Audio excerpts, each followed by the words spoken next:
Hi friends, നമസ്കാരം. Krishna's story time എല്ലാവർക്കും സ്വാഗതം. ശ്യാമവർണ്ണൻ കഥ കേൾക്കാം. ശ്യാമവർണ്ണൻ ഇതുവരെ വായിച്ച ഭാഗങ്ങൾ എല്ലാവരും കേട്ടിരിക്കുമെന്ന് കരുതട്ടെ. കേൾക്കാത്തവർക്കായി ഡിസ്ക്രിപ്ഷനിൽ ലിങ്ക് കൊടുത്തിട്ടുണ്ട്. ശ്യാമവർണ്ണനെ കൂടാതെ ഈ ചാനലിലൂടെ വായിച്ച മറ്റ് പുസ്തകങ്ങളുടെ ലിങ്കുകളും ഡിസ്ക്രിപ്ഷനിൽ കൊടുത്തിട്ടുണ്ട്. ശ്യാമവർണ്ണൻ ഈ ചാനലിലൂടെ കേൾക്കുന്ന എല്ലാവർക്കും ഹൃദയം നിറഞ്ഞ നന്ദി. ശ്യാമവർണ്ണൻ്റെ രചയിതാവ് ദേവദത്ത് പട്നായിക്, മലയാളത്തിലുള്ള വിവർത്തനം ശ്രീലത എസ്, ഓഡിയോ കൃഷ്ണകുമാരി. എല്ലാവർക്കും ഭഗവാന്റെ അനുഗ്രഹാശിസുകൾ ഉണ്ടാകട്ടെ എന്ന് പ്രാർത്ഥിക്കുന്നു. ഇന്നത്തെ ഭാഗത്തിലേക്ക്. ഹരേ കൃഷ്ണ. ഗാണ്ഡവപ്രസ്ഥത്തിൽ നിന്ന് ഇന്ദ്രപ്രസ്ഥത്തിലേക്ക്. പാണ്ഡവർക്ക് അവികസിതമായിരുന്ന പകുതി ഭൂമി നൽകി. ഗാണ്ഡവം എന്ന വനം വന്യമൃഗങ്ങൾക്കും രാക്ഷസന്മാർക്കും വാസസ്ഥാനമായിരുന്ന വിജന പ്രദേശം. ഈ വനത്തിന് തീയിട്ട് ഇവിടം ആവാസയോഗ്യമാക്കിയെടുക്കുക ശ്യാം ഉപദേശിച്ചു. അതിലുള്ളത് സർവ്വതും അഗ്നിദേവന് നൈവേദ്യമായി അർപ്പിക്കുക. ഇത് നിങ്ങൾക്ക് ദേവകളുടെ അനുഗ്രഹം നേടിത്തരും. അഗ്നിനാളങ്ങൾ അവിടെ താമസമാക്കിയിട്ടുള്ള ഓരോ പക്ഷിയെയും മൃഗത്തെയും രാക്ഷസനെയും അവകാശപ്പെടട്ടെ. ആ വിധത്തിൽ നിങ്ങളുടെ ഈ ഭൂമിക്കുമേൽ ഒരാളും അവകാശം ഉന്നയിക്കാതാവൂ. അങ്ങനെ ആ വലിയ ആഴി കത്തിച്ചു. പുക ആകാശങ്ങളിലേക്ക് ഉയർന്നപ്പോൾ രക്ഷപ്പെടുവാൻ ശ്രമിച്ച ഓരോ പക്ഷി, തേനീച്ച, മൃഗം, രാക്ഷസൻ അങ്ങനെ ഓരോന്നിനെയും അമ്പെയ്ത് വീഴ്ത്തിക്കൊണ്ട് യാതൊന്നും അഗ്നിയിൽ നിന്നും രക്ഷപ്പെടാൻ ഇടയാകാതിരിക്കുന്നതിനായി ശ്യാമും അർജുനനും തങ്ങളുടെ തേരുകൾ അതിനു ചുറ്റും തെളിച്ചു. വനനിവാസികൾ ഇന്ദ്രനോട് പ്രാർത്ഥിച്ചു. മഴ പെയ്യിക്കുന്നതിനും തീ അണയ്ക്കുന്നതിനുമായി അഭ്യർത്ഥിച്ചു. പക്ഷെ കനത്ത മഴ ഒരിക്കലും ഭൂമിയിൽ പതിച്ചില്ല. കാരണം ശ്യാമിൻ്റെ ആജ്ഞപ്രകാരം അർജുനൻ അമ്പുകൾ കൊണ്ട് ഒരു ഭീമാകാരമായ മേലാപ്പ് കാടിന് മുകളിൽ സൃഷ്ടിച്ചു. അങ്ങനെ കാട്ടിൽ മഴ വീഴുന്നത് തടഞ്ഞു നിർത്തി. വളരെ ദിവസങ്ങളോളം തീ കത്തി. അവസാനം അഗ്നിക്ക് ആഹാരം മതിയാകുന്നതുവരെ, സർവ്വതും ചാരമായി തീരുന്നതുവരെ. ഈ ചാരത്തിൽ പാണ്ഡവന്മാർ ഒരു മഹത്തായ നഗരം പണിതുയർത്തി. നമുക്കിതിനെ ഇന്ദ്രപ്രസ്ഥം എന്നു വിളിക്കാം, യുധിഷ്ഠിരൻ പറഞ്ഞു. അത് ദൈവങ്ങളുടെ സ്വർഗത്തിനോട് മത്സരിക്കട്ടെ. പേരിൻ്റെ തിരഞ്ഞെടുപ്പ് ശ്യാമിനെ അത്ഭുതപ്പെടുത്തുക തന്നെ ചെയ്തു. ദൈവങ്ങളുടെ രാജാവായ ഇന്ദ്രൻ സമൃദ്ധിയുടെയും സമ്പത്തിൻ്റെയും നടുവിൽ ജീവിച്ചു വന്നു. തൻ്റെ അർദ്ധ സഹോദരന്മാരായ അസുരന്മാരുടെ ഉഗ്രകോപവും അസൂയയും നേടിക്കൊണ്ട് അയാൾ സ്വയം ആനന്ദത്തിൽ മുഴുകി ജീവിച്ചു. അതാണോ പാണ്ഡവർക്കും ആവശ്യമുള്ളത്?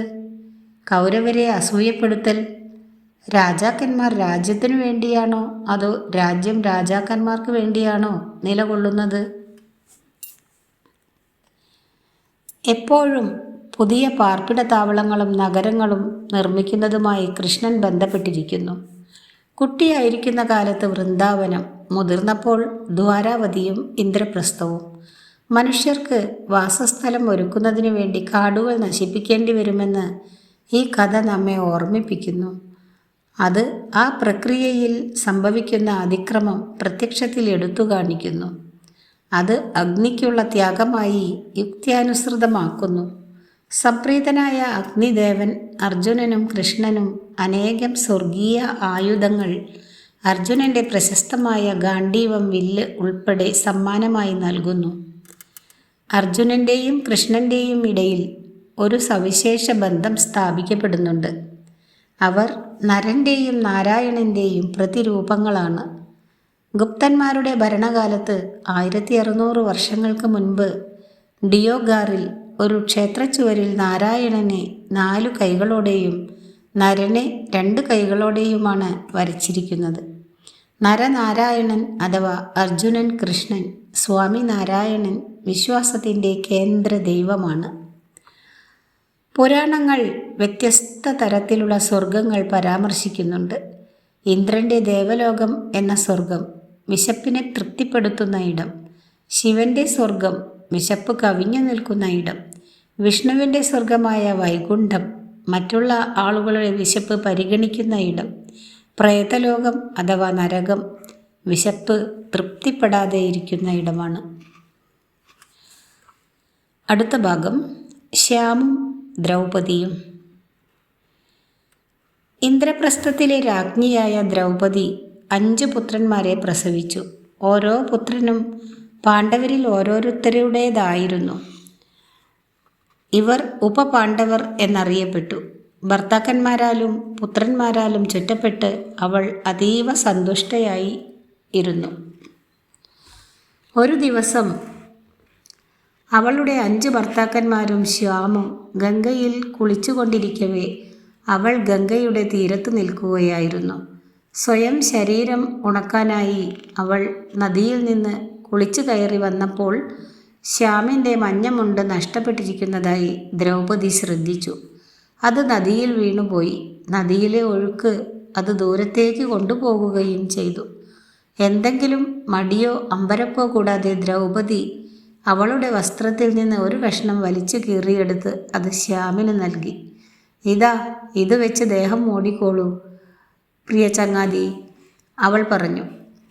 ദ്രൗപദിയുടെ ഈ ദയാവായ്പിൽ വികാരാധീനനായ ശ്യാം പറഞ്ഞു, വളരെ ഉപകാരം. എനിക്ക് ആവശ്യം വന്ന സമയത്ത് നീ എനിക്ക് വസ്ത്രം നൽകിയത് പോലെ നിനക്ക് ആവശ്യം വരുന്ന സമയത്ത് ഞാൻ നിനക്കും വസ്ത്രങ്ങൾ നൽകും.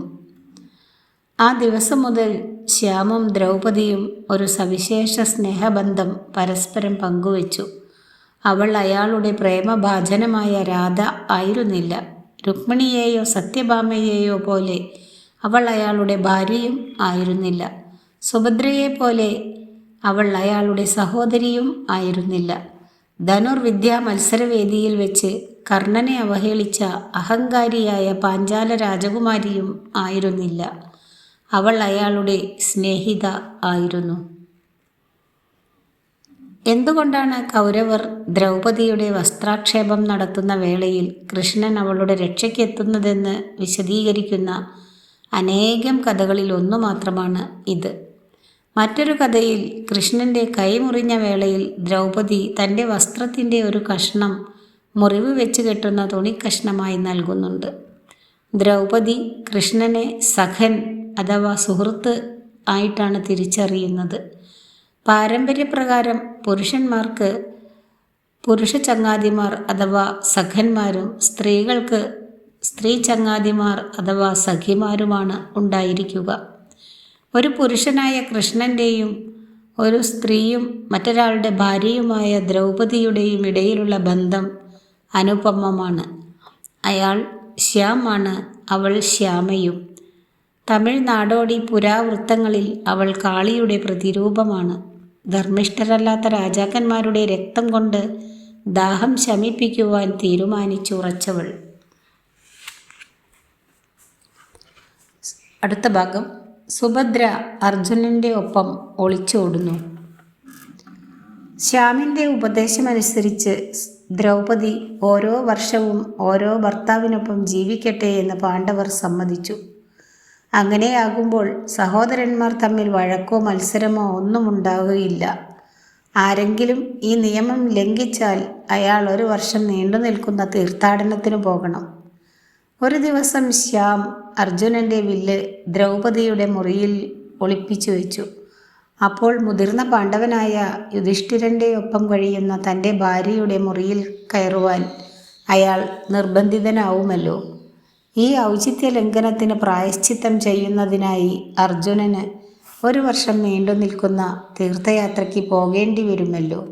ഇതായിരുന്നു കൃത്യമായും ശ്യാമിൻ്റെ ആവശ്യം.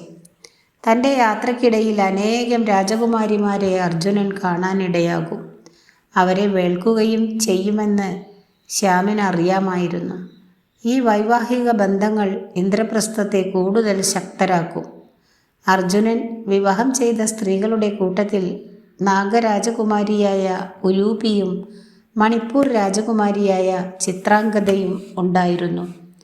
1 വർഷം അവസാനിക്കാറായപ്പോഴേക്കും അർജുനൻ ദ്വാരാവതി നഗരത്തിലെത്തി. അവിടെ ശ്യാം, ബലരാമൻ, യാദവരിലെ മുതിർന്നവൻ ബലരാമൻ, യാദവരിലെ മുതിർന്നവർ എല്ലാവരും ചേർന്ന് അയാളെ സ്വാഗതം ചെയ്തു. അവിടെ വെച്ച് അർജുനൻ ശ്യാമൻ്റെ സഹോദരിയായ സുഭദ്രയുമായി പ്രണയത്തിലാവുകയും ചെയ്തു. നിനക്ക് എൻ്റെ സഹോദരിയെ വിവാഹം ചെയ്യണമെന്നുണ്ടെങ്കിൽ നീ അവളുമൊത്ത് ഒളിച്ചോടേണ്ടി വരും, ശ്യാം ഉപദേശിച്ചു. നീ എൻ്റെ കുടുംബത്തോട് വിവാഹത്തിലൂടെ അവളെ കൈപിടിച്ചു തരുവാൻ ആവശ്യപ്പെട്ടാൽ അവർ അത് തിരസ്കരിച്ചു എന്ന് വരാം. എൻ്റെ ജ്യേഷ്ഠ സഹോദരൻ അവളെ ദുര്യോധനന് വിവാഹം ചെയ്തു കൊടുക്കുവാൻ ആഗ്രഹിക്കുന്നുണ്ട്. ശ്യാം ഉപദേശിച്ചതുപോലെ അർജുനൻ സുഭദ്രയ്ക്കൊപ്പം ഒളിച്ചോടി. ആദ്യം ബലരാമൻ ക്രുദ്ധനായി പ്രണയികളെ കൊന്നുകളയുമെന്ന് ഭീഷണിപ്പെടുത്തി. പക്ഷെ ശ്യാം പറഞ്ഞു, നമ്മുടെ സഹോദരിക്കും അർജുനനെ ഇഷ്ടമാണ്. അവൾ അയാളെ വിവാഹം ചെയ്യുവാൻ ആഗ്രഹിച്ചു. അവരെ രണ്ടുപേരെയും ഇന്ദ്രപ്രസ്ഥത്തിലേക്ക് കൊണ്ടുപോയ തേരിൻ്റെ കടിഞ്ഞാൺ സ്വയം നിയന്ത്രിച്ചുകൊണ്ട് അവൾ ആ സന്ദേശം നമ്മളിൽ എത്തിക്കുകയും ചെയ്തു. അങ്ങയുടെ ഇഷ്ടത്തേക്കാൾ കൂടുതൽ അവളുടെ ആഗ്രഹങ്ങൾക്കല്ലേ നമ്മൾ അധികം വില കൊടുക്കേണ്ടത്? ശ്യാമിൻ്റെ വാക്കുകൾ ബുദ്ധിപരമായിരുന്നു. ബലരാമൻ ശാന്തനായി പ്രണയികളെ അനുഗ്രഹിക്കുകയും ചെയ്തു. അർജുനനും സുഭദ്രയുമായിട്ടുള്ള വിവാഹം യാദവരും പാണ്ഡവരും തമ്മിലുള്ള സ്നേഹബന്ധം ശക്തിപ്പെടുത്തി. കാലം കടന്നുപോകവേ സുഭദ്ര ഒരു പുത്രന് അഭിമന്യുവിന് ജന്മം നൽകി. അവൻ അതീവ ബുദ്ധിമാനായിരുന്നു. അതിനാൽ അമ്മയുടെ ഗർഭപാത്രത്തിൽ വെച്ച് തന്നെ തൻ്റെ മാതാപിതാക്കൾ തമ്മിലുള്ള സംഭാഷണം കേട്ട് അവൻ ധനുർവിദ്യ സ്വയം അഭ്യസിച്ചു.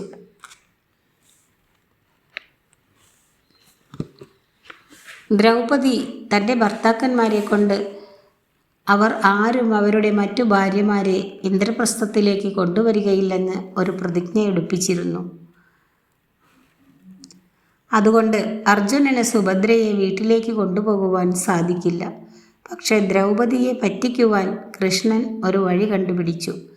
തൻ്റെ സപത്നിയിൽ നിന്ന് അഭയം തേടി വന്ന ദുരവസ്ഥയിൽപ്പെട്ട ഒരു ഗോപികയാണ് താനെന്ന് ഭാവിച്ചുകൊണ്ട് സുഭദ്രയോട് ദ്രൗപദിയുടെ അടുത്ത് ചെല്ലുവാൻ അവളോട് പറഞ്ഞു. ദ്രൗപദി അവൾക്ക് അഭയം അനുവദിച്ചതും സുഭദ്ര താൻ കൃഷ്ണൻ്റെ സഹോദരിയും അർജുനൻ്റെ ഭാര്യയുമാണെന്നുള്ള വിവരം ദ്രൗപദിയോട് വെളിപ്പെടുത്തുന്നു. നേരത്തെ തന്നെ അവൾക്ക് അഭയം നൽകിയിരുന്നതിനാൽ കൊട്ടാരത്തിൽ അവളെ കൂടി താമസിപ്പിക്കുന്നതിന് ദ്രൗപദി നിർബന്ധിതയായി. അർജുനനെ വിവാഹം കഴിച്ചതിനാൽ യദുവിൻ്റെ പിന്മുറക്കാരി പുരുവിൻ്റെ പിന്മുറക്കാരൻ്റെ വീട്ടിൽ വിവാഹം കഴിച്ചു കയറുന്നു. അവസാനം യദുവിൻ്റെയും പുരുവിൻ്റെയും വംശപരമ്പര പേറുന്ന സുഭദ്രയുടെ പൗത്രനായ പരീക്ഷിത്ത് ഹസ്തിനാപുരത്തിൻ്റെ രാജാവാകുന്നു. ജൈന മഹാഭാരതത്തിൽ സുഭദ്ര ആരെയും വിവാഹം കഴിക്കുന്നില്ല. പക്ഷേ പാണ്ഡവ സഹോദരന്മാർ ശക്തരായ 10 യാദവ സഹോദരന്മാരായ ദശാർഹരുടെ പുത്രിമാരെയാണ് വിവാഹം ചെയ്യുന്നത്. ദശാർഹരിൽ ഏറ്റവും ഇളയ സഹോദരനാണ് കൃഷ്ണൻ്റെ പിതാവ് വാസുദേവൻ.